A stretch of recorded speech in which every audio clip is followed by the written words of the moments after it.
Walhamdulillah, wassalatu wassalam ala rasulillah, wa ala alihi wa sahbihi wa man walah. Rabbi shrah li sadri wa yassir li amri wahlul 'uqdatan min lisani yafqahu qawli. Mes frères et sœurs, assalamu alaikum wa rahmatullahi wa barakatuh. Dans cette intervention, aujourd'hui, avec l'aide d'Allah tabaraka wa ta'ala, on va essayer de simplifier et d'expliquer comment s'accomplit le hajj, le pèlerinage. Vous le savez que dans quelques jours, Allah tabaraka wa ta'ala va faciliter à de nombreuses personnes, des musulmans de tous bords, qui vont bi'idhnillah azawajal voyager et se rendre à Médine et à Mecca. Et à Mecca, ils y accompliront le hajj, le pèlerinage, qui est un pilier de l'islam. Nombreux sont soucieux de bien faire les choses, et à chaque fois qu'on va là-bas, on voit les gens se poser la question, est-ce que ça c'est sunna, est-ce que ça c'est autorisé, est-ce que ça c'est obligatoire, qu'est-ce qui est interdit pour pas que je le fasse, etc. etc. Donc je vais essayer, Inch'Allah, de résumer un petit peu les règles du hajj dans cette vidéo en restant sur le madhab de l'imam Malik rahimahullah, sur l'école de l'imam Malik rahimahullah. Bien sûr, de temps en temps, je dirais qu'il n'y a pas que cet avis et que les autres avis disent ceci et cela, mais comme on vous a habitué, un talib ilm, un étudiant en sciences, se doit, et ça c'est ce qui est mieux pour lui, de suivre une école juridique pour trouver l'apaisement et mettre sa religion en sécurité et avoir une compréhension qui est fluide et saine. Donc mes frères et sœurs, déjà pour commencer, comme vous le savez, le hajj c'est un pilier de l'islam et sa récompense est énorme. Le prophète alayhi salatu wassalam, dans le hadith d'Abi Hurayra radiyallahu anhu, ce hadith est authentique, il est rapporté par l'imam al-Bukhari Muslim. Il a dit alayhi salatu wassalam que toute personne qui accomplit le pèlerinage sans avoir de rapport intime, donc il n'a pas de rapport intime avec son épouse pendant le hajj, et sans commettre d'immoralité, donc il garde un bon comportement pendant tout son hajj, il reviendra ou il retournera chez lui aussi pur que le jour où sa mère l'a mis au monde. Je pense que ce hadith-là, vous le connaissez, vous l'avez déjà entendu, et d'ailleurs, il fait partie des hadiths moteurs qui, nous motivent à fond à bien faire les choses et qui nous conditionnent à patienter. Pourquoi ? Parce qu'on veut tous retourner chez nous aussi purs que le jour où notre mère nous a mis au monde. Maintenant, parlons de ceux et celles qui sont concernés par l'obligation du hajj. Alors, j'ai décidé de prendre le livre d'Ibn Ashir et de prendre le chapitre du hajj. Donc ce que vous allez entendre, c'est un résumé de ce qu'il y a dans ce bouquin, et il y aura des informations que j'ai prises dans d'autres livres de fiqh. Alors, le pèlerinage est une obligation une fois dans la vie. Ça, c'est ce qu'il faudra retenir, c'est que le hajj n'est obligatoire qu'une seule fois dans la vie. Si une personne a accompli un hajj en étant pubère, en ayant réuni les conditions physiques, financières, etc., une seule fois dans sa vie, elle n'est plus concernée par cette obligation. C'est-à-dire que si elle souhaite refaire un hajj, ce hajj qu'elle refera sera un hajj surérogatoire et non un hajj obligatoire. Pour ce qui est de la umrah est une sunna qui est recommandée au moins une fois dans la vie, et non une obligation chez les malikites et les hanafites. Les rites du pèlerinage se divisent en trois parties, et là j'attire toute votre attention. Il y a dans le hajj des choses qui seront considérées comme des piliers. D'accord ? Ils seront au nombre de 4. Il y a des obligations et il y a des sunan. Alors, pour ce qui est des piliers, rapidement, pour faire très simple, toute personne qui ne va pas accomplir un des 4 piliers que je vais évoquer après, donc il ne le fait pas du tout, son hajj il est caduc, il est nul.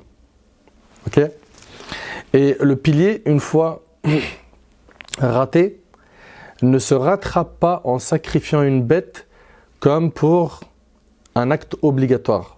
Et là, peut-être que ça vous fait un petit peu peur et que c'est un peu compliqué. En fait, c'est simple. On avait dit qu'il y avait les piliers, il y a les obligations et il y a aussi les sunnas. Quelqu'un qui oublie de faire une sunna, il n'y a rien, il n'y a pas de compensation, il n'a pas de péché, il n'y a pas de problème pour lui. Sauf que, s'il a oublié une sunna, on va dire qu'il a manqué une occasion à avoir plus de récompenses. Mais en tout cas, il n'a pas de péché, il n'est pas blâmé. S'il a oublié, ou plutôt s'il n'a pas fait un acte obligatoire, là, un acte obligatoire, il peut le compenser. Comment ? En sacrifiant une bête. Par contre, les piliers, on ne peut pas les compenser en sacrifiant des bêtes. Et les piliers, ahbab al-kiram, ils sont au nombre de 4. On a l'entrée en état de sacralisation, al-ihram. De même qu'on a aussi al-wuquf bi-Arafa, donc la station à Arafa. On a le tawaf al-ifada. Et on a al-sa'i, donc le sa'i bayna al-safa wal marwa. Donc ça fait 4 piliers. Quelqu'un qui part au hajj, qui n'en fait pas un des 4, du tout, son hajj, il n'est pas du tout valide. Pourquoi? Parce qu'il a manqué un pilier. Pour ce qui est des actes obligatoires, s'il en a manqué un, on a dit qu'il peut rattraper ça en sacrifiant une bête. Ahbab al-kiram, les conditions d'obligation du hajj. Alors, le hajj, on a dit, c'est le 5e pilier de l'islam. Il n'est pas obligatoire pour la personne que si toutes les conditions suivantes sont réunies. Premièrement, qu'il soit libre. 2, qu'il soit pubère. L'enfant, s'il accomplit le hajj pendant qu'il est enfant, son hajj, il est valide, mais attention, écoutez attentivement, c'est-à-dire il est valide auprès d'Allah subhanahu wa ta'ala, mais il n'est pas compté comme un hajj obligatoire. Pourquoi? Parce qu'il faut qu'il soit pubère pour qu'il soit validé, son hajj, donc le hajj obligatoire. Aussi, il y a jouir de ses capacités mentales, ne pas être fou, la possibilité de s'y rendre. Quant à la femme, elle doit remplir une autre condition qui consiste à être accompagnée de son mari ou d'un proche parent, un homme, dont son mariage avec elle est illicite. Donc elle doit partir avec un mahram, comme son père, son frère, son mari ou autre, d'accord? Sinon, dans l'école malikite, elle doit être en compagnie d'un groupe de confiance. Oui, ce groupe sûr peut être composé d'hommes, de femmes ou des deux à la fois. Écoutez attentivement, donc si jamais une femme, dans le madhab de l'imam Malik, rahimahullah, elle ne peut pas partir avec un mahram et qu'elle peut partir avec un groupe sûr, islamiquement parlant, elle peut y aller. Par contre, un point, c'est que actuellement, c'est comme ça pour l'instant, on est en 2018 et c'est comme ça pour l'instant, le consulat ne délivre pas de visa à une femme qui a moins de 45 ans. Donc si elle a moins de 45 ans, elle ne peut pas avoir, au niveau administratif, son visa. Voilà. Donc il faut bien évidemment acquérir son argent de manière licite pour ce voyage. On ne part pas au hajj avec de l'argent sale. Ensuite, maintenant, parlons un peu des piliers. Je les ai évoqués tout à l'heure et on va essayer de les détailler. On a dit qu'il y avait le ihram, donc l'entrée en état de sacralisation. Il y a le sa'i, donc le parcours entre Safa et le Marwa. Il y a la station à Arafa, c'est le 9e jour de Dhul Hijjah. Et il y a Tawaf al-Ifada. Pour ce qui est du ihram, ce pilier consiste à avoir l'intention dans le cœur d'effectuer le pèlerinage pour Allah. Donc l'ihram, l'entrée en état de sacralisation, ça se passe dans le cœur. C'est d'avoir l'intention d'accomplir le pèlerinage pour Allah subhanahu wa ta'ala en désignant quel type de pèlerinage on compte faire. Pourquoi? Parce qu'il y a 3 manières de faire le pèlerinage. On a al-qiran, on a al-ifrad et on a al-tamattu'. Je vais en parler dans quelques minutes, Inch'Allah. D'accord? Donc, celui qui a l'intention de faire une formule, puis prononce une autre, quelqu'un qui avait l'intention, par exemple, de faire tamattu', mais il prononce al-ifrad. Eh bien, ici, écoutez attentivement, ce n'est pas un souci, car ce qui compte, ce n'est pas ce qui est prononcé, mais ce qui a été voulu, al-qasd. Donc, c'est l'intention qui va ici prendre le dessus. Donc, si la personne avait l'intention de faire tamattu' et elle prononce la formule de al-ifrad, d'accord, c'est l'intention qui va prendre le dessus et donc elle n'a pas à se soucier, c'est ce qu'il y a dans le cœur qui comptera. L'intention étant un acte du cœur, il convient même de ne pas la prononcer. Alors pour ce qui est des différents types de hajj ou des différentes manières de faire le hajj, rapidement, on a le qiran. Le qiran, ça consiste à faire le hajj et la umrah en même temps. D'accord? Donc la personne fera un tawaf quand elle arrivera à Mecca, d'accord, le tawaf. Donc écoutez bien, celle-là, elle fait la umrah et le hajj en même temps. Et puis après, elle fera un sa'i. Donc elle fera le trajet entre Safa et Marwa. Puis elle refera tawaf, ifada, et elle fera à nouveau un sa'i. Donc 2 tawaf, 2 sa'i. Ok? Ça c'est pour ce qui est du qiran. La particularité du qiran, c'est après la umrah, cette personne-là ne se désacralise pas. Elle reste en état de sacralisation, donc dès l'entrée en état de sacralisation, dès qu'elle est rentrée en ihram, elle restera dans cet état même après avoir fait sa umrah jusqu'au jour du Eid, le 10e jour de Dhul Hijjah, où lorsqu'elle aura lapidé la grande stèle, coupé ses cheveux et donc elle aura fait les actes pour tahallul al-awwal, là à ce moment-là elle pourra se désacraliser. Mais attention, on parle de la première désacralisation. Ensuite on a al-tamattu'. Al-tamattu' c'est faire une umrah, donc tawaf et sa'i, et après on se désacralise. Puis le 8e jour de Dhul Hijjah, de là où on se trouve, on reprononce la talbiya, labbaik Allahumma bihajj, et on rentre en état de sacralisation à nouveau pour rester en état de sacralisation jusqu'au 10 pareil. Et après avoir lapidé la grande stèle et coupé les cheveux, la personne peut enfin avoir le droit à la première désacralisation. Et pour terminer, on a l'ifrad. C'est ce qui est aimé dans le madhab maliki et shafi'i. Pour ce qui est du tamattu', c'est ce qui est préféré dans le madhab de l'imam Ahmed, et le qiran, c'est ce qui est préféré dans l'école hanafite. Pour ce qui est donc de l'ifrad, c'est d'avoir la niya que de faire le hajj. Donc la personne fera le tawaf d'arrivée, puis elle a le choix. Soit elle fait le sa'i tout de suite après, soit le sa'i bayna as-safa wal marwa, elle le retarde et elle le fait après le tawaf al-ifada. Donc ça fera pour elle 2 tawaf, le tawaf d'arrivée et le tawaf al-ifada, et un seul sa'i, qu'elle peut faire soit après le tawaf d'arrivée ou soit après celui de al-ifada. Voilà en résumé rapidement pour ce qui est des types de hajj. Les habitants de la Mecque ne sont point tenus du sacrifice d'une bête dans le tamattu' ni dans le qiran. Tiens, les habitants de la Mecque, eux, ils n'ont pas à sacrifier une bête quand ils sont en tamattu' ou en qiran. Et de là, je profite pour vous dire que toute personne qui fera tamattu' ou qiran aura une bête à sacrifier. Donc ce qu'on appelle al-hadi, c'est un mouton qui est une obligation individuelle pour chaque personne qui accomplira le hajj. Par contre, dans le rite malikite et shafi'ite, al-ifrad, eux, ils n'ont pas de hadi obligatoire à sacrifier. Donc chez eux, il n'y a pas d'obligation à sacrifier une bête. D'accord ? Voilà pour ce qui est du hajj. Donc ensuite, on va vous parler rapidement du deuxième pilier. On a parlé de l'ihram, donc l'état de sacralisation. Maintenant, parlons de tawaf al-ifada. Le temps de tawaf al-ifada commence le jour du Eid, dès l'aube du 10e jour, et s'étend jusqu'à la fin du mois de Dhul Hijjah.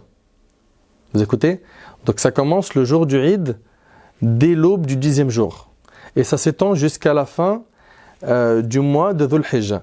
Il faut accomplir ce tawaf au cours du jour du sacrifice, d'accord, ou au cours de l'un des 3 jours qui le suivent. Et la personne, si elle ne le fait pas pendant le jour de l'Eid ou pendant Ayam al-Tashriq, donc le 11, le 12, le 13, dans l'école malikite, elle peut le faire jusqu'à la fin du mois de Dhul Hijjah. Cet acte consiste à effectuer 7 tours autour de la Kaaba, d'accord, en émettant l'intention.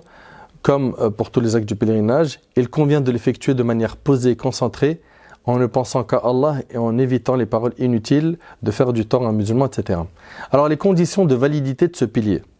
Premièrement, il faut être à la tahara, donc il faut être en état de pureté mineure et majeure.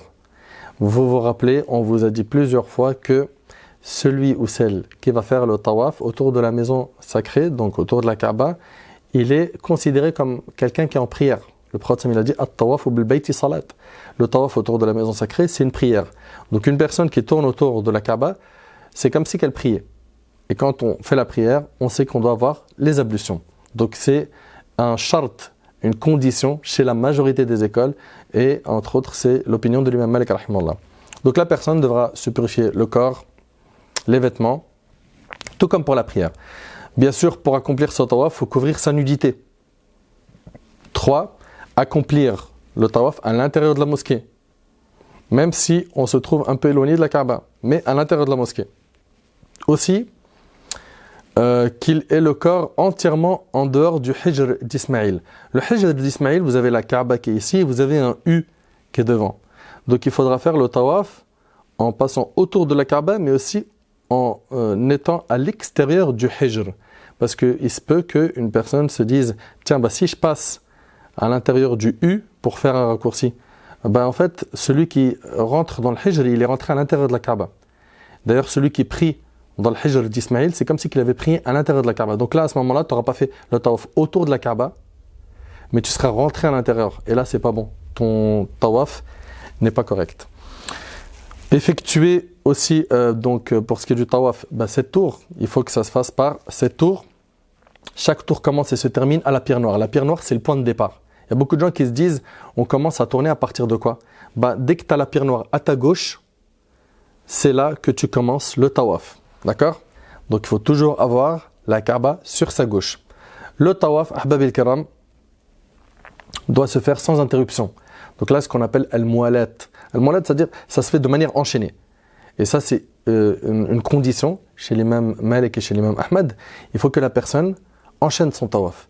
S'il doit y avoir une interruption, ça doit être pour une raison valable, comme par exemple, il y a l'adhan de la salat, puis l'iqama. À ce moment-là, je fais la prière en groupe et puis j'enchaîne par la suite. Maintenant, parlons des obligations du tawaf. Les obligations du tawaf sont 1.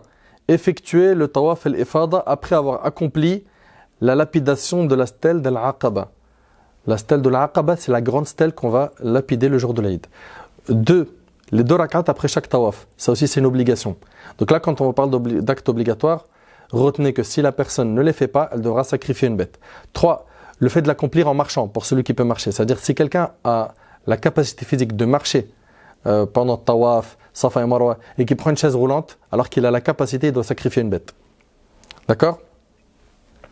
Ça, c'est pour ce qui est de, le deuxième pilier, le tawaf et l'ifada. Ensuite, troisième pilier, le parcours entre Safa et Marwa. Ça, c'est un pilier. On a dit, il y en a 4. Retenez, on a parlé de l'état de sacralisation, le tawaf et l'ifada. Et là, on est en train de voir le troisième qui est le sa'i, bayna Safa et Marwa. Le sa'i consiste à parcourir un trajet 7 fois entre Safa et Marwa. Donc, un trajet fait environ 500 mètres. 500 mètres x 7, ça fait 3,5 km à parcourir. Allah l'a prescrit dans le Coran. Le sa'i comprend 7 longueurs. Sachant qu'un aller de Safa vers le Marwa est considéré comme une longueur. Oui, c'est important.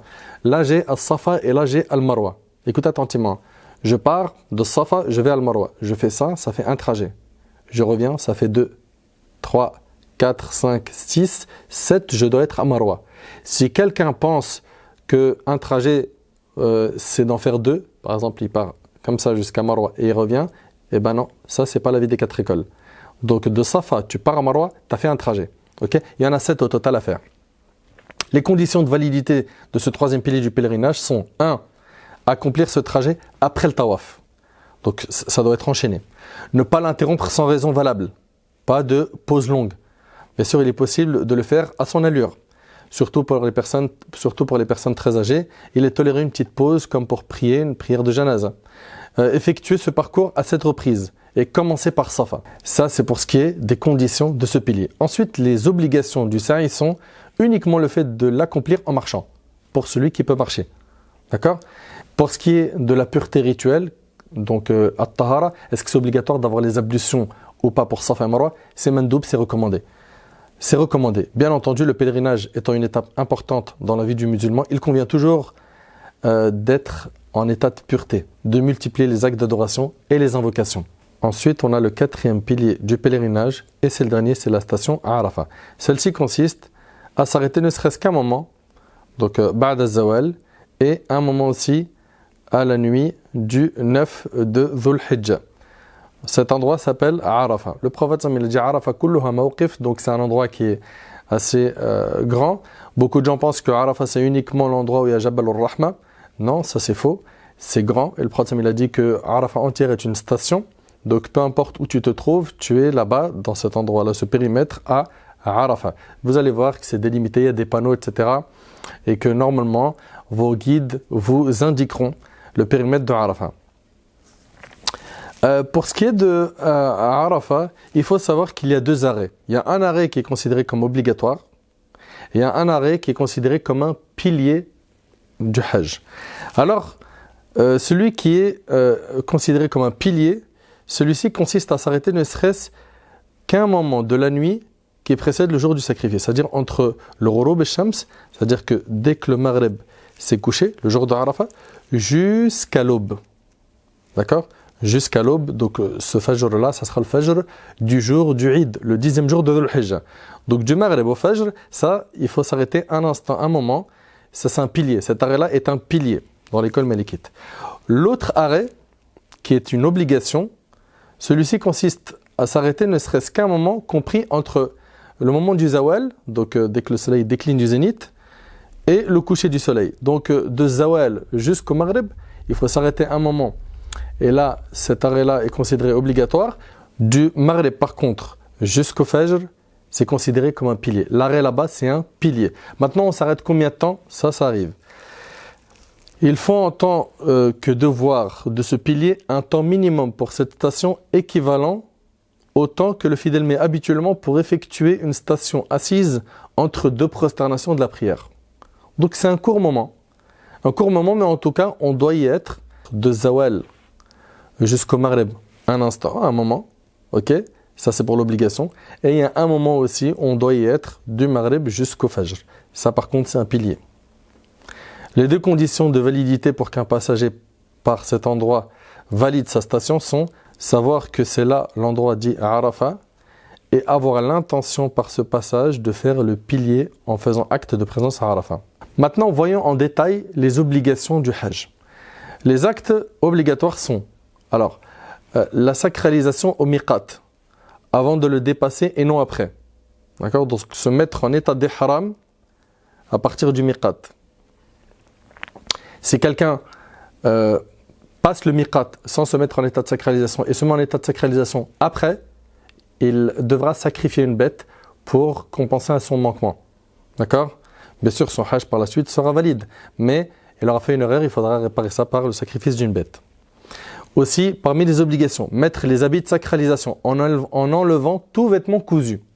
Alors, ici c'est important. Pour l'homme, il mettra deux vêtements, donc un rida et un izar. Donc vous connaissez, hein, c'est ce tissu blanc que vous mettez par dessus et le même que vous allez mettre en bas. Donc celui d'en bas on l'appelle izar, celui du haut on l'appelle rida.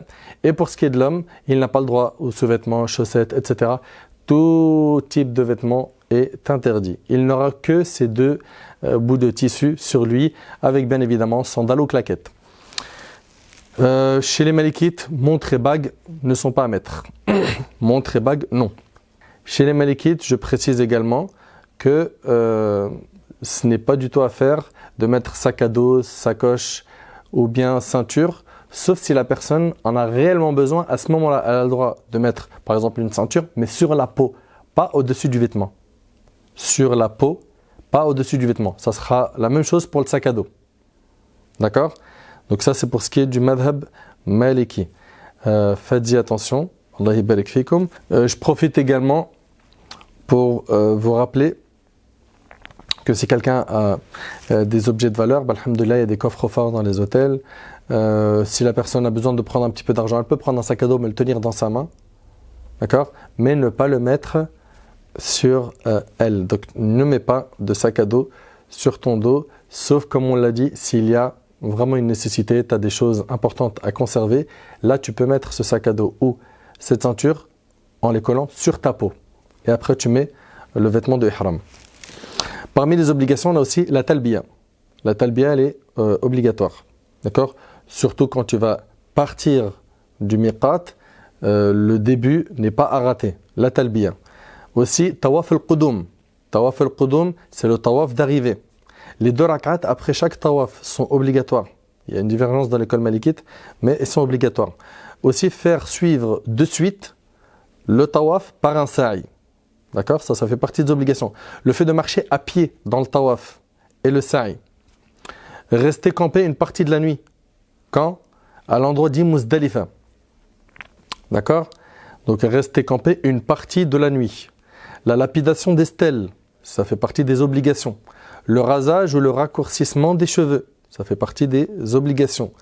Passer 3 nuits à l'endroit dit Mina. Donc les nuits précédant le 11, 12 et le 13e jour de Dhul Hijjah.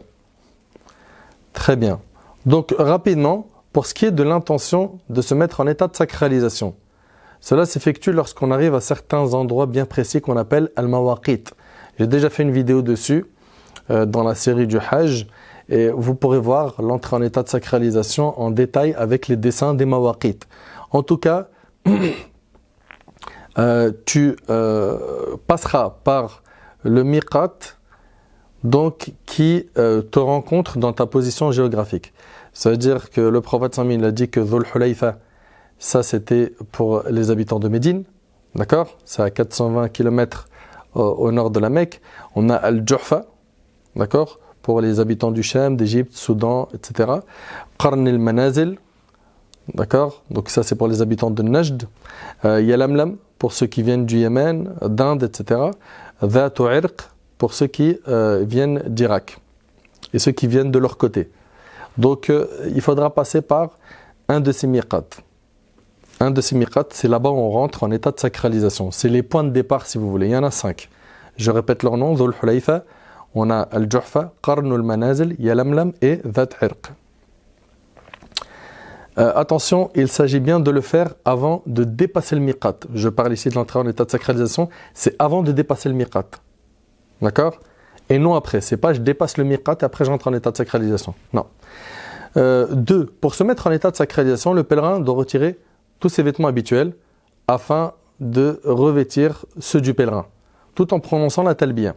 Pour ce qui est de la tenue vestimentaire, le pèlerin, comme le prophète l'avait précisé, ne doit porter ni chemise, ni vêtements, ni turban, ni se couvrir la tête, donc pas de shashia, pas de turban, pas de chapeau. Je parle pour les hommes. Pour les femmes, elles ont le droit de mettre tous les vêtements qu'elles veulent, qu'elles souhaitent, à partir du moment où ils respectent le code vestimentaire islamique. Concernant la femme, par contre, elle ne doit pas se voiler le visage, ni porter des gants. Pour ce qui est de l'homme, nos frères posent souvent la question, pour ce qui est des claquettes sandales, elles sont cousues. Alors, comprenez que quand on parle de vêtements cousus, ce que les savants veulent dire par cousu, ils veulent dire par là ce qui épouse la forme du corps. C'est pour ça que même les ihrams avec, vous savez, les boutons de pression, eh ben, si vous en avez acheté un, il n'y a pas de problème, mais ne mettez pas ces boutons de pression. Encore une fois, je parle des gens qui vont suivre l'école malékite. D'accord? Pourquoi? Ça va tracer les formes du corps. Et ça, ce n'est pas à faire. Pour ce qui est des claquettes, des sandales, il n'y a aucun problème à partir du moment où elles sont ouvertes par devant et ouvertes par derrière. Donc vous allez voir que certaines sandales laissent voir les doigts de pied et laissent voir une partie du pied en bas. D'accord? Derrière. Donc derrière, en bas. Pour celle-ci, il n'y a aucun problème. Ensuite, on a, parmi les obligations, prononcer la talbiya, qui est le fait de dire labbaik Allahumma labbaik, labbaik la sharika laka labbaik, innal hamda wa ni'mata laka wal mulk, la sharika lak. Parmi les obligations, on a le tawaf d'arrivée. Quand on arrive à la Mecque, c'est le premier tawaf qu'il faut accomplir, sauf si on craint de rater un Arafat ou si on oublie. Là, il ne sera pas obligatoire et n'imposera pas de sacrifice hadi. Parmi les obligations, et là c'est le numéro 5, accomplir une prière de 2 rak'at après le tawaf d'arrivée, avec la Fatiha et Al-Kafirun dans la première raka'a, et la Fatiha et Surat Al-Ikhlas dans la deuxième. Parmi les obligations, l'enchaînement entre le tawaf d'arrivée et le parcours entre Safa et Marwa. Il faut faire le parcours entre Safa et Marwa juste après le tawaf d'arrivée, sauf si on craint de rater Arafat ou si on oublie. 7. Le fait d'accomplir le tawaf, écoute attentivement, et le parcours entre les deux monts Safa et Marwa en marchant à pied. Il faut les faire à pied. Ici, on parle de ceux qui ont la capacité. Ceux qui ne peuvent pas, ils le font sur chaise roulante et ils n'ont pas de bête à sacrifier. 8. Rester campé une partie de la nuit, la veille du 10 de Dhul Hijjah à l'endroit d'Muzdalifa. 9. Le jet des cailloux.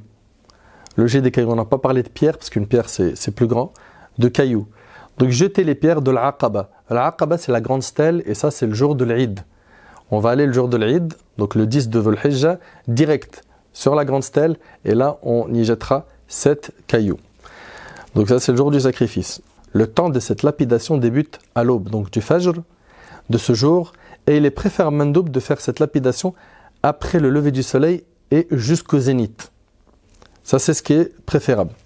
Et c'est autorisé de le faire jusqu'au Maghrib. D'accord? Mais le préférable, c'est du Fajr jusqu'au zénith. Et il faudra jeter successivement les pierres les après-midi des jours de Tashriq, donc c'est-à-dire le 11, 12 et 13 de Dhul Hijjah. Donc le 11, on lapidera la petite stèle par 7 cailloux, la moyenne par 7, la grande par 7. Ça fait que le 11, il y aura 21 cailloux à jeter. Le 12, pareil. 7, 7, 7, ça fait 21 cailloux. Le 13 pour ceux qui resteront, qui ne feront pas tarjil, qui ne partiront pas, donc le 12. Le 13 pour ceux qui y resteront, 7, 7, 7, et ça fera 21 cailloux. Je précise que le prophète sallallahu alayhi wa sallam nous enseignait dans un hadith authentique que celui qui lapide une stèle, donc par le jet d'un caillou, chaque caillou jeté, écoute attentivement, subhanallah, il gagne la récompense de quoi? De perdre un grand péché. C'est un grand péché qui est pardonné. par chaque caillou jeté. Donc 21 cailloux par jour, si on les multiplie par les 3 jours de Tashriq, 11, 12, 13, ça fait 63. Plus les 7 du jour de l'Aïd, ça fait 70 grands péchés que tu peux débarrasser de ton compte. Ensuite, ça c'est la 10e obligation, se raser ou se couper les cheveux de la tête après l'immolation. Donc pour ce qui est du sacrifice des bêtes, maintenant il y a des organismes qui s'en occupent. Rares sont ceux qui le font eux-mêmes. En tout cas, de ce que je sais, en France c'est comme ça que ça se passe. C'est que les agences aujourd'hui travaillent avec des organismes qui eux vont prendre l'argent du Hajj et vont s'occuper du sacrifice du Hajj pour vous.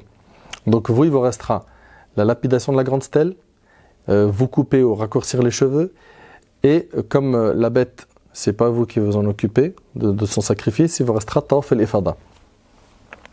Pour la femme, elle coupera un peu de cheveux et elle n'a pas à tout raser. Elle coupera la taille d'une phalange, une moula, qui est le bout du doigt. Pour l'homme, le mieux est le rasage. Parmi les obligations, il y a aussi passer 3 nuits à l'endroit d'Imina, les nuits précédentes, les 11, 12 et 13 de Dhul Hijjah. Bien sûr, quand on est là-bas, on évite les insultes, les gros mots, les injures, les disputes. On n'est pas là-bas pour ça. On fait très attention à ne pas perdre les récompenses qu'on est venu chercher. Ensuite, cas des rapports conjugaux durant les haram. Les rapports sexuels conjugaux en état de sacralisation, écoutez attentivement, au jour du sacrifice ou avant ce jour, donc avant la lapidation de la stèle de l'Aqaba, et le tawaf et l'ifada annule le pèlerinage. Donc un rapport qui est fait, attention, je parle de quelqu'un qui rentre en état de sacralisation. Si ça c'est fait avant la lapidation de la stèle de l'Aqaba et le tawaf et l'ifada, ça annule le pèlerinage. Si ces rapports arrivent après la lapidation de l'Aqaba, donc ça c'est le jour de l'Aïd, si ça arrive après la lapidation de l'Aqaba, le jour du sacrifice, cela oblige la réparation seulement par le Hajj. Et si cela arrive après le jour du sacrifice, mais avant ce tawaf ou cette lapidation, cela oblige aussi réparation seulement par le Hajj. Il doit aussi ce Hajj si les rapports sexuels lui arrivent après le tawaf et l'ifada, mais avant le rasage. Maintenant, parlons des sunnahs. Les sunnahs dans le détail. Premièrement, on a al-ghusl. D'accord? Donc, la douche qu'on va faire avant de se mettre en état de sacralisation.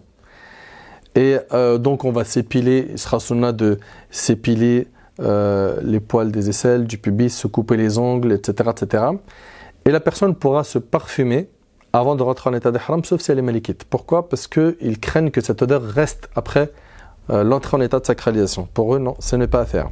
Donc, il y aura le ghusl à faire avant de se mettre en état de sacralisation et de porter les habits de ihram, et aussi avant de se rendre à la station de Arafah. Ça aussi, c'est recommandé de faire un ghusl là-bas. Deuxième sunnah, ahbab al-kiram, après avoir parlé du ghusl, il y a le fait d'embrasser la pierre noire dans la mesure du possible. Si on ne peut pas, eh ben, on se contente à ce moment-là de la toucher avec notre main et on la pose sur notre bouche sans faire de bruit, sans donc faire ce bruit-là. D'accord?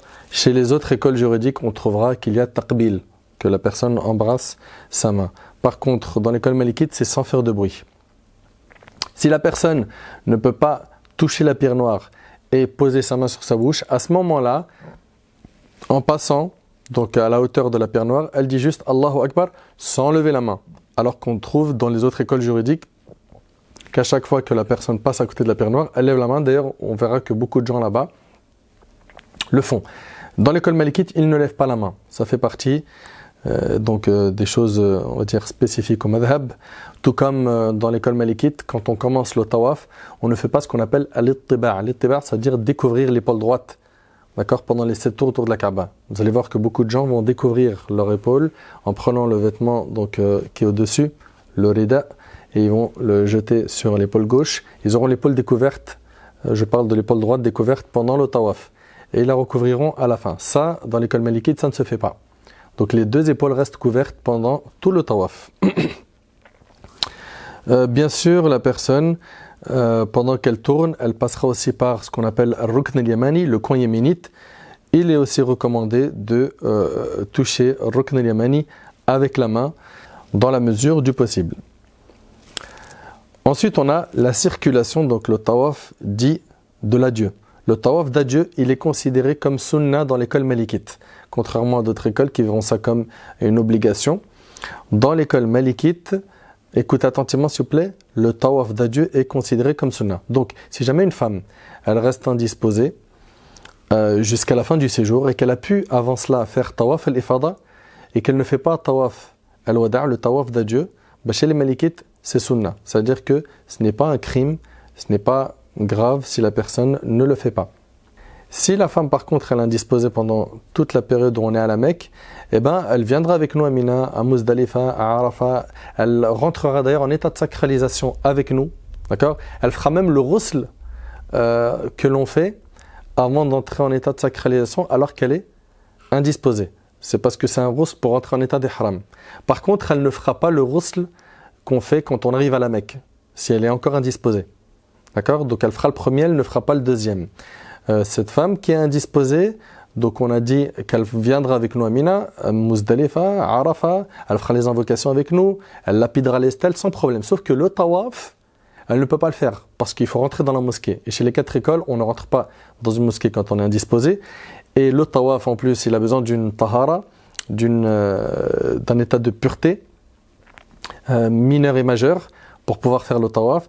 Donc elle, dans le cas extrême où elle se retrouve à la fin de son séjour et elle n'a pas pu faire le tawaf al-ifada qui est un pilier du hajj, à ce moment-là, elle fera comme le prophète a enseigné à Asma, elle rentrera dans la mosquée et elle fera le tawaf, écoute attentivement, puis elle sacrifiera une bête en guise de compensation et son hajj sera valide bi'idhnillahi subhanahu wa ta'ala. Ok ? Et d'ailleurs, c'est arrivé à Aïcha radiyallahu anha, la femme du prophète sallam. Elle est tombée dans sa période de menstru pendant le hajj. Le prophète lui a dit fais ce que fait le pèlerin, sauf que tu ne fais pas le tawaf autour de la maison sacrée et tu ne fais pas les trajets entre Safa et Marwa jusqu'à ce que tu sois pur. Voilà, donc le tawaf d'adieu, il est sunnah. Maintenant, si on regarde le pèlerinage dans le détail, mais dans l'ordre. Alors rapidement, on a se laver, donc pour entrer en état d'ihram, d'accord ? En se frottant, on enlève les impuretés, on se coupe les ongles, on s'épile les poils, etc. Et par contre, un point important, on n'utilise pas de parfum, d'accord, de parfum après avoir fini cette douche. Pourquoi ? Parce qu'il est possible que ce parfum, son odeur reste par la suite. Ensuite, il y a une sunna, c'est de faire une prière de 2 rak'at après le ghusl, d'accord, et avant l'ihram. Il s'agit là d'une sunna. On lit de préférence dans la première rak'a la Fatiha puis Al-Kafirun, et dans la deuxième rak'a la Fatiha et Qul Ahad. Se mettre en état de sacralisation en s'habillant avec des tissus appropriés, donc la blancheur des habits étant préférable, donc on va mettre Rida al-Izar. Parmi les choses aussi à faire, donc si tu es malikite et que tu veux tout respecter comme dans le madhab, c'est de préférence faire al-ifrad. Al-ifrad, c'est le fait de faire le hajj uniquement. D'accord ? Donc il n'y aura pas d'umrah. Ça sera tawaf al-qudum, un sa'i que tu peux faire après ou après tawaf al-ifrada. En tout cas, tu n'auras qu'un seul sa'i à faire et 2 tawaf. Tawaf d'arrivée et tawaf al-ifrada. Tawaf d'arrivée qui est obligatoire et tawaf al-ifrada qui est un pilier. Le sa'i, donc que tu pourras faire soit après le premier tawaf, soit après le deuxième. Tu as le choix. Si quelqu'un est malikite et veut faire tamattu' ou qiran, il n'y a aucun problème. Aucun problème. C'est juste la préférence qu'ont eu les écoles juridiques sur le type de hajj à faire. Aussi, la talbiya. La talbiya, une fois que la personne est rentrée en état de sacralisation, elle répétera la talbiya. D'accord ? L'homme et la femme répéteront la talbiya pendant leur voyage jusqu'à Mecca, jusqu'à rentrer à Mecca. Bien sûr, la personne, dès qu'elle arrive à la Mecque, il est recommandé de faire une deuxième douche, d'accord ? Et dans celle-ci, on ne fera pas delk, on ne se frotte pas. On ne se frotte pas. Une douche sans delk, sans se frotter. Pour les femmes indisposées, on l'a dit, elles ne le feront pas. Elles ne feront pas cette douche, elles ne feront que la première. Donc on rentre après à la mosquée, on fait le tawaf, on commence par tawaf, d'accord ? Il rentre à la mosquée de la Kaaba. Et bien sûr, les doigts, il ne les oublie pas avant de rentrer dans la mosquée. Comme dans n'importe quelle mosquée, on dit les mêmes invocations en entrant à la mosquée. On enlève nos chaussures. ou nos claquettes sandales. Et puis on va vers la Kaaba, on attend d'être devant la pierre noire pour faire ce qu'on appelle le tawaf d'arrivée. D'accord? Donc le tawaf d'arrivée ou la umrah, donc ça dépend de quel type de hajj vous allez faire. Dans les 3 premiers tours de tawaf, il va faire ce qu'on appelle al-raml, il va presser le pas. Je parle ici que pour l'homme. D'accord? Et dans les 4 derniers, il va marcher. S'il ne fait pas cela, il n'a pas de bête à sacrifier. Il aura juste raté une occasion de faire plus de sunan. Faire obligatoirement une prière de 2 rak'at après le tawaf. Donc la personne, dès qu'elle arrive, point de départ c'est la pierre noire, elle essaye de presser le pas dans les 3 premiers tours, ça concerne que les hommes. Et dans les 4 derniers, la personne marche. S'il est accompagné de sa femme, il y a beaucoup de monde, il ne peut pas, il n'y a aucun problème. La personne, donc on a dit, fait ces tours-là, et à chaque fois qu'elle passera entre le coin yéménite et la pierre noire, il est recommandé de dire « Rabbana atina fid dunya hasana, wa fil akhirati hasana, wa qina adhab an-nar ». C'est tout. C'est la seule invocation à apprendre pendant le tawaf. Quand vous serez devant la pierre noire, la première fois, vous direz Bismillah, Wallahu Akbar. Chaque tour, juste Allahu Akbar. Dès que vous arrivez à la hauteur de la pierre noire. Après ce tawaf, s'il peut s'arrêter au multazam, c'est bien. C'est entre la pierre noire et la porte. C'est un endroit où il est rapporté des textes où la personne, il est recommandé de faire des doigts dans cet endroit-là, de coller son corps, son visage, etc. et d'invoquer Allah subhanahu wa ta'ala. Une fois que la personne a fait ces 7 tours, elle va prier 2 rak'at, on a dit avec la Fatiha et le Kafirun, la Fatiha et l'Ikhlas. Puis après cela, elle va se diriger vers As-Safa. Dès qu'elle va aller vers Safa, en y allant, elle dira Inna as-Safa wal Marwa min sha'airillah, faman hajja al-bayta wa i'tamara fala junaha alayhi an yattawafa bihima, wa man tatawwa khayran fa inna Allaha shakirun alim, abda bima bada Allahu bih. Elle va se tenir sur le mont Safa, en se mettant en direction de la Kaaba.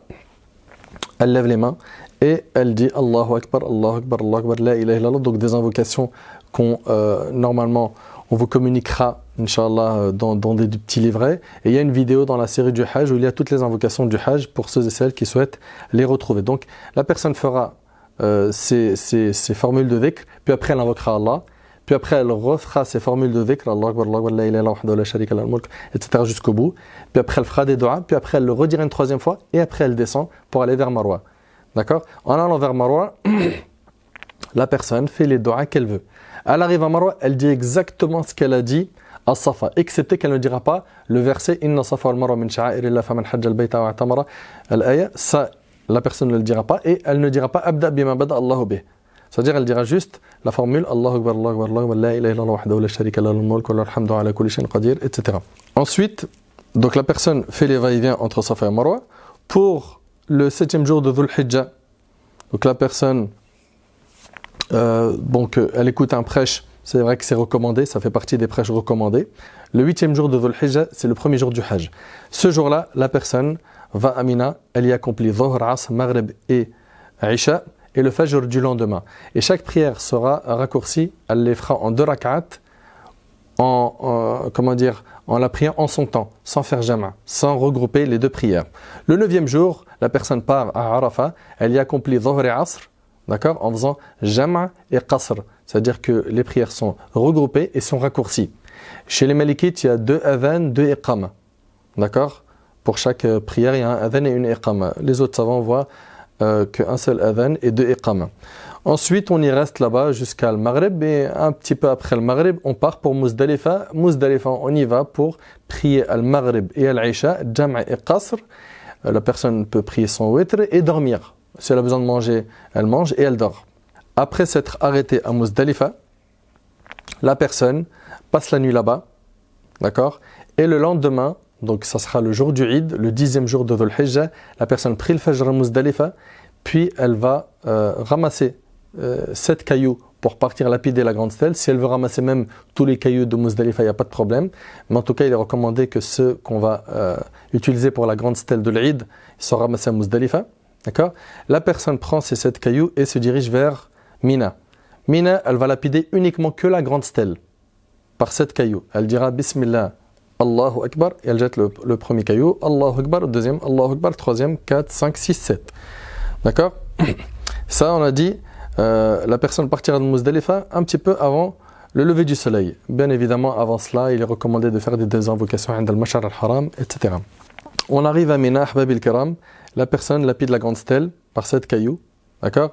Après cela, s'il peut sacrifier le hajj lui-même, il le fait. Sinon, les agences, organismes s'en occupent.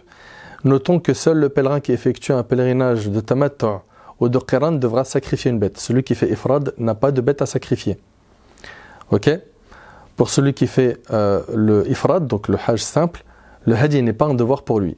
Ensuite, il y a quelque chose à faire qui est le rasage ou le raccourcissement des cheveux. Donc pour l'homme, le mieux c'est de se raser. Si la personne ne peut pas, elle raccourcit. Après cela, la quasi-totalité des restrictions liées à l'état des haram sont levées. Donc l'homme a le droit de porter ses vêtements habituels, sauf que tant qu'il n'a pas fait tawaf et l'ifada, il n'a pas le droit d'avoir des rapports avec sa femme et il n'a pas le droit au parfum. Ensuite, après avoir porté donc les vêtements habituels, il se rendra à la mosquée de la Kaaba pour accomplir tawaf al-ifada, qui est un pilier du hajj. Puis après cela, il accomplira 2 rak'at après ce tawaf, n'oubliez pas, ils sont obligatoires. Et après le tawaf al-ifada, le pèlerin sera dans le tahallul al-akbar, la grande désacralisation. Il pourra avoir des rapports avec sa femme et se parfumer, sauf s'il n'avait pas fait le sa'i. Le sa'i entre Safa et Marwa, il faudra alors le faire pour pouvoir être dans le statut dit tahallul al-akbar, la grande désacralisation. Très bien. Le sa'i se fera obligatoirement après le tawaf d'arrivée ou le tawaf al-ifada. Rappelez-vous, c'est soit après le premier, soit après le deuxième. Je parle ici de quelqu'un qui est mufrid, qui fait ça selon le madhab maliki ou shafi'i. Pour celui qui fait le pèlerinage dit de jouissance, donc tamattu, il devra faire le sa'i obligatoirement une nouvelle fois après le tawaf al-ifada, car celui fait après le tawaf al-qudum concernait sa umrah et le deuxième après al-ifada concerne son hajj.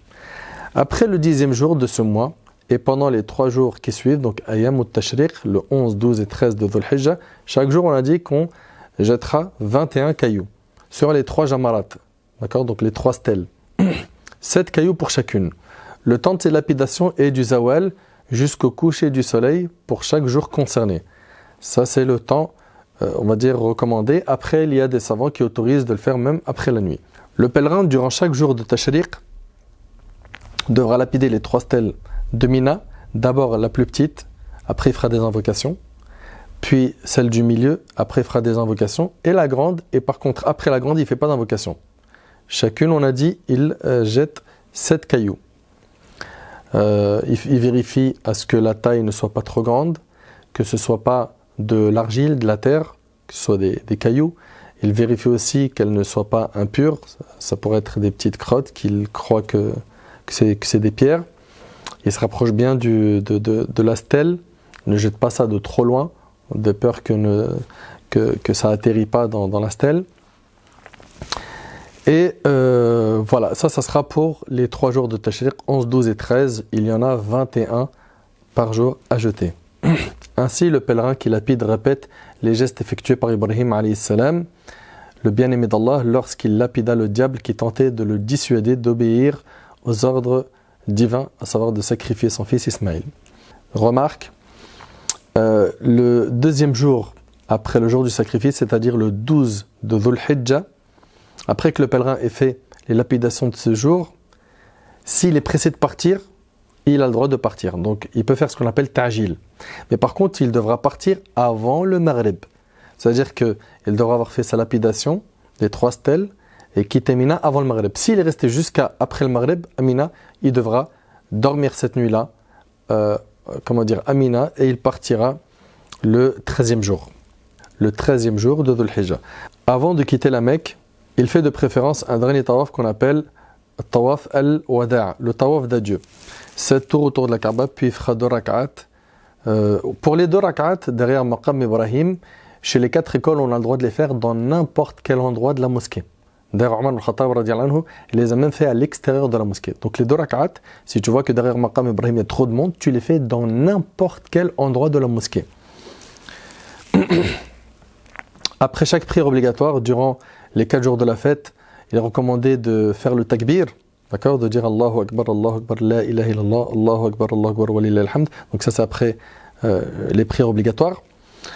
Bien sûr, Mina, le prophète nous a enseigné que Mina c'est des jours où on mange et on boit et on évoque Allah. Donc pas de place à l'insouciance, aux blagues, aux jeux, à l'amusement, à la perte de temps. Passons notre temps à évoquer Allah subhanahu wa ta'ala. Essayons, même s'il fait trop chaud et qu'il fait lourd et qu'on n'en peut plus, qu'on est fatigué, qu'on a fait vraiment beaucoup d'efforts, etc. Essayons de nous souder, de rester unis et de nous encourager à faire le bien afin de ne pas perdre ces jours qui sont très importants. Le pèlerin profitera bien sûr de boire du zamzam là où il en trouve, il fera des invocations. N'oubliez pas qu'il est possible que ce soit pour ceux qui ont fait le hajj avant, ce soit votre dernier hajj, et pour ceux qui ne l'ont jamais fait, il se peut que ce soit le seul hajj que vous allez faire. Donc insistez surtout sur hudur al-qalb, sur la présence du cœur, car vous allez voir que le côté technique, même si vous avez oublié, vous n'avez pas compris tout ce qui a été dit, c'est pas grave. Là-bas, vous allez voir normalement des gens qui vont vous aiguiller, vous conseiller, vous accompagner. Par contre, la difficulté est d'avoir la présence du cœur dans le dua, d'être super éveillé à Arafah, d'invoquer Allah avec un cœur plein d'humilité, un cœur plein de repentir, un cœur qui se plaint à son Seigneur Jalla fi'ulah de ses manquements, un cœur qui reconnaît ses torts. Et on demande à Allah tabaraka wa ta'ala de nous faciliter d'accomplir un hajj qui soit conforme à celui de notre bien-aimé alayhi salatu wassalam. Rapidement, ahbab al-kiram, les points à retenir. Le 8 de Dhul Hijjah, c'est le commencement du hajj. On y va, on y prie Dhuhr, Asr, Maghrib, Isha et le Fajr du lendemain. Le 9e jour, c'est le jour de Arafah. Après avoir pris le Fajr, on va aller à Arafah pour y prier Dhuhr, Asr, Jam' et Qasr. Jam', c'est-à-dire on les regroupe. Qasr, c'est-à-dire les prières sont réduites de 4 rak'at, elles passent à 2. Ensuite, la nuit, on la passe à Muzdalifa. Donc on a passé la nuit à Muzdalifa, on y a pris là-bas Maghrib, Isha, Jam' et Qasr. Et puis le lendemain, on a pris le Fajr à Muzdalifa. Donc ça, c'est le 10. On prie le Fajr à Muzdalifa et on invoque Allah al-Mash'ar al-Haram dans la mesure du possible. On fait des du'as, puis un peu avant le lever du soleil, on part pour lapider la grande stèle, sacrifier la bête, se raser les cheveux ou les raccourcir, faire tawaf al-ifada. D'accord ? Pendant les 3 jours, donc 11, 12, 13, les jours qu'on appelle Ayyam al-Tashriq, la personne lapidera chaque jour les 3 stèles en jetant 21 cailloux au total. Ce qui fait 21 le 11, 21 cailloux à jeter le 12, 21 le 13, ça fait 63, plus les 7 du jour de l'Aïd, ce qui fait 70. En espérant, ahbab al-kiram, que ça a été clair, beaucoup de gens posent des questions aussi sur les parfums, ou les savons parfumés, le shampoing, tout ça. Non, évitez-le pendant que vous êtes en état de sacralisation. Certains vont dire, est-ce que je peux utiliser un savon non parfumé ? En tout cas, dans l'école malikite, tout ce qui va amener un certain confort est à mettre de côté. D'accord, je parle de l'école malikite. Surtout que vous allez rester en état d'ihram. Concrètement, si vous rentrez en état de sacralisation le 8, vous avez le 8, le 9 et le 10, le jour du Eid, vous pouvez connaître la première des sacralisations. L'essentiel, c'est qu'on essaye de s'écarter de tous ces types de confort. La brosse à dents, il n'y a aucun problème à l'utiliser. D'accord ? Soyez très vigilants d'une chose, c'est hudur al-qalb, c'est la présence du cœur. Parce que vous allez vous poser plein de questions sur les détails, sur est-ce que j'ai le droit de porter ça, de mettre ça, sans faire exprès utiliser du savon, etc., etc. Ça, on va dire que c'est courant qu'on ait ce type de soucis. Mais ça se répare. Par contre, tu viens en hajj et ton cœur il est absent pendant les adorations. Il faut vraiment que tu ne te loupes pas pendant ce hajj-là. Sois très vigilant sur ton cœur, sur le fait de le purifier. Tu as une occasion en or qui se présente devant toi. Il se peut, je te le répète, que ce soit ton dernier hajj, toi qui en as fait plusieurs, ou que toi qui vas le faire pour la première fois, que ce soit ton premier et le dernier. As'Allah subhanahu wa ta'ala an yarzuqni wa iyyakum hajjan mabrouran wa dhanban maghfouran wa hadha wallahu a'lam. Subhanaka Allahumma bihamdik ashhadu an la ilaha illa anta astaghfiruka wa atubu ilayk. Jazakumullahu khair. Wassalamu alaykum wa rahmatullahi wa barakatuh.